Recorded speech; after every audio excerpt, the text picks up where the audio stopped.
Nasungkit ng St. Agnes team ang unang pwesto sa basketball at volleyball tournaments na inulunsad ng mga migranteng Pinoy sa Istanbul, Turkey. May report si Cathy Miral.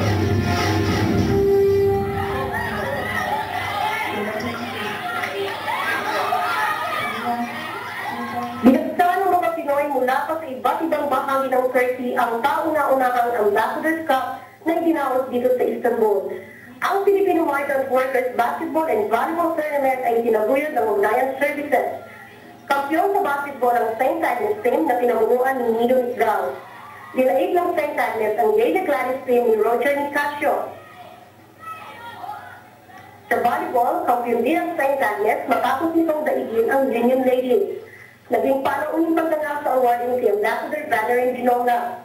Sa kanyang pahayag, sinabi ni Ginonga ang nalalapit na pagdating ng Philippine National Bank dito sa Istanbul. Pagkisang balita ito sa mga Pinoy na mas makakamura sa kanilang mga limitan.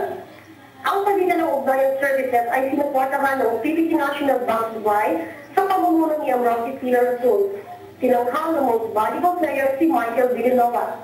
Para sa Balitang Heroes, Cathy Miral, Istanbul, Turkey. Susunod sa